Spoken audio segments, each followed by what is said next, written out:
පිරිමාන්තේ නිර්මාණය වෙන්නේ 30 වර්ෂ පස්සේ සතවසේ නැද පහළ. කියන්නේ 30 වර්ෂ 459 477 අවුරුදු 18ක් කණ්ඩාපුර යුගයේ ලංකාවේ රාජ්‍ය පාලනය කරපු ධාතුසේ රජු කතා පිරිමාන්තේ නිර්මාණය තියෙන්නේ. හැබැයි රජුන්ට උමනාලා තියෙන්නේ පිරිමාන්තේ නෙලන්න නෙවෙයි කලාව වැවන්න. මේ උමනාලා රජු අනබෙරක් කරලා දෙනවා කෙනෙකුට ඇවිල්ලා වැවේ වැඩ බාර ගන්න වෙලාවේ තිබ්බ සංවේදනය කරනවා. එළයි මේ පිරිමාන්තේ නෙලන බරණ කියන ගල්වඩුව තමයි එතන ගිහින් වැඩ බාර ගන්න දෙන්නේ. මෙයාට දීලා තියෙනවා විශාල සෙනඟක් වගේ වැඩ කරන්න. මෙයා තමයි ප්‍රධාන නෙවෙවුවා. දවල් කාලේ මේ සෙනඟට නායකත්වය දෙන අතර යන්නේන ගමන් පිරිමාන්තේ වැඩ කරලා තියෙන්නේ. උදේ හවස මෙයාගේ නිදහස් කාලේ. මෙන්න මේ වගේ ආයුධ තුනක් පාවිච්චි කරලා තියෙනවා. කටුක සලකුණක් තියෙනවා, මිටිය සලකුණ කෙරවලුම් තියෙනවා. නැද දිනාද අපි ගන්න ග්‍රයින් වේල් වෙනකොට ඉදා කාලේ උපමත්තම් කරන්න සත්‍ය කියලා අනුමාන කරන විශ්වාස කරන ආයුධ සලකුණ. අනුමාන කරන හේතුව තමයි මේ සඳහා දක්ෂ සාධක මොකක් සඳහන් වෙන්නේ. මේ ලකුණු තුන නිසා අපි අනුමාන කරනවා මේ වගේ ආයුධ තුනක් පාවිච්චි කරන්න ඇති. අවුරුදු 7ක් ගිහින් තියෙනවා ලැබේ වැඩ අසන් වෙන්න පිරිමාන්තේ අවුරුදු 7කට අවසන් කළා තියෙනවා. හැබැයි ඔයාලා කවුරු හරි අහන්න පුළුවන් අවුරුදු 7කින් කොහොමද මේ වගේ විශිෂ්ට උද්දවන්තෝ විමානයක් උදේ හවස කරලා අවුරුදු 7ක් ඇතුළත තනි පුද්ගලෙක් කරේ කියන ප්‍රශ්නය අහන්නයි තියෙන්නේ. මෙයාලා අපිට වඩා බොහොම දියුණුවයි තාක්ෂණයේ ආධ්‍යාත්මිකයෙන් දෙකෙන්.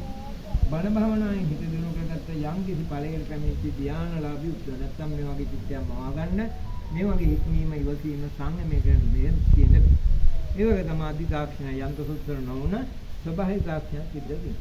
තෝරගත්ත බෙහෙත් ඖෂධ වල මුල් මල් පොතුකොළ ඇටවදී පංචාංග එකතු කරලා අඹරලා මේක පිළිත් කරලා පිළිදේ බලයේ සත්‍යයක් බෙහෙත් බල සත්‍යයක් එකතු කරලා දාන කියපුවම ගල මුදු වෙලා තියෙනවා. අපි කියන්නේ මුදුනවා කියන්නේ. මේ මුදුච්ච මුදුච්ච වල කටුතිලා මිටින් ගලනේ මම ගැහුවා මේ වගේ මනු කරම් පළදී අනවශ්‍ය විදිහට කැල්ල බින්දලා විනාශ වෙනවා. යම් ආකාරයකට පුරුලානේ මාය කරලා තියෙන එහෙම තුලක් පාරවල් ලකුණු මව් ගලේදී පාරවල් අතර වෙනම දෙන්නේ. ඊළඟ පේන පිරිමාන්තේ කොතනකවත් කටුවක් තියලා මිකේකින් ගාපු සලකුණ සංකේතයක් මොනම ආකාරයකවත් හොයාගන්න තරම් නැහැ. ඒ තරම් හොඳ දියුණු තාක්ෂණයක් අපේ මුතුන්තුගායදා කාලේ තිබුණා කියන එක මේ පැහැදිලි වෙන්නේ.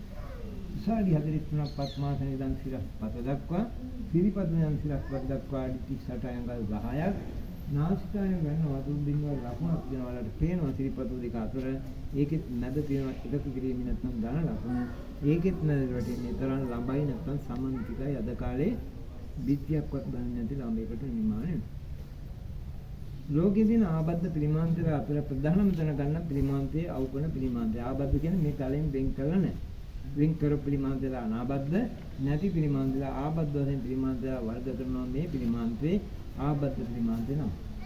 හැබැයි එහෙම කියනකොට ඔයගොල්ලෝ හිතන්නේ නෑ අපිට නම් පේනවා ගලෙන් වෙන් කරලා වගේ. බැහැදිලිව බැලුවල්මට ගලෙන් වෙන් කරලා තියෙනවා. නමුත් අඩි 8කින් විතර පස්සේ අඩි 1මාරක වගේ පරාසයකින් පිටකොන්ද දක්වා මේ සම්බන්ධතාවය තියෙනවා. ඒක පාද දෙකකට වැටෙන බරත් එක්ක ඇති වෙන ආදානමින් ආරක්ෂා කිරීම සඳහා අර වගේ බද්දකින් සක්‍රියමන් කරන්නේ. එතන ඇඟිලි සම්බන්ධතාවය කියලා දෙනවා වැලිමිලි සම්බන්ධතාවය කියලා දෙනවා යම් ආකාරයක භූමිකම්පාවක් වගේ ස්වභාවික ආපදාවකදී හස්තයට ඇති වෙන අවදානමින් ආරක්ෂා කිරීම සඳහා අර වගේ උපක්‍රම යොදලා සත්‍යමත් කරන්න ඇති. වැඩින්නේ සමබංග ඉදියව්වේ මමරාවති සම්ප්‍රදායට දකුණු සියයන් ආශිර්වාදාත්මක අභය මුද්‍රාව දරාගෙන වැවට ආශිර්වාද කරන වැඩි. ගුවනින් නම් කිලෝමීටර් 1මාරක් වටෙන් යනවා කිලෝමීටර් 3මාරක් දුර යන්න ඕනේ වැවට. ලවත් පිරිමාන්තෙත් එකට එකම ශිල්පියා නිසා මෙයාගේ අරමුණෙන්දී වැවට ආශිර්වාද කිරීමේ ගුණය මත කරලා පෙන්වන්නේ. දෙතිස් මහා පුරුෂ ලක්ෂණ බාහිර ලක්ෂණ වැඩි කොටසක් නිර්මාණනවා. හස්ත රේඛාව නල්ල රේඛා ටික, මණික් කටුගා කියන රේඛාව, ඇඟිලි පුරුක්කත රේඛා, බෙල්ල නිකට වගේ තැන් වල රේඛා දුවන්නේ ඇහින්න දැක්කට හිතින් දැක්ක බව තමයි එතෙන්දී අපිට පෙන්ලා දෙන්නේ.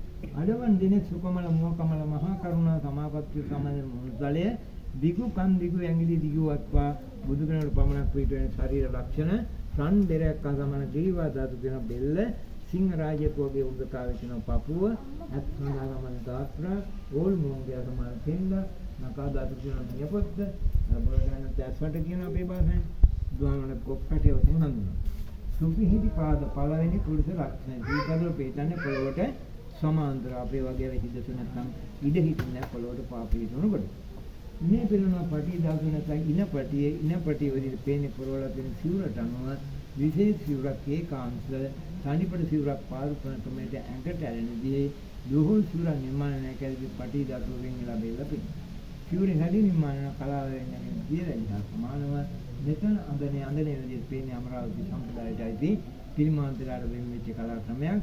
පාද දෙකට බල දරාගෙන ඍජු වැඩේ ඉඳියවට සමභංගී කියවලකි. ඔය පිළිමාන්දගේ වැඩ අසං කරනවා. හැබැයි පිළිමාන්දෙත් මේ තියෙනවා කලින් නැලපු මල් ආසනය ප්‍රයාසනයක නැද.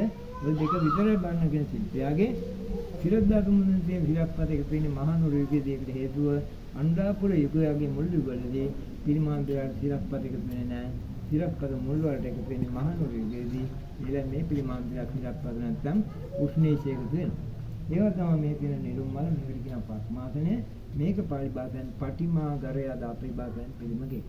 මේ කොටස් දෙකක ප්‍රේමී 8 වෙනි සතවර්ෂයේ මෙතන පිළිමගේ නිර්මාණය නිසා අතුලත උෂ්ණත්වය පාලනය තමයි ඔගේ උලං කවුල්. වා කවුල්ද ගෙදරක ජනේලයක් වගේ දෙයක් නිර්මාණය. එනවා වලට පේනවා මේ බිත්ති දෙක අතර යම්කිසි ඉඩපරාසයක් නිදාස් ප්‍රදේශයේ තියෙනවා.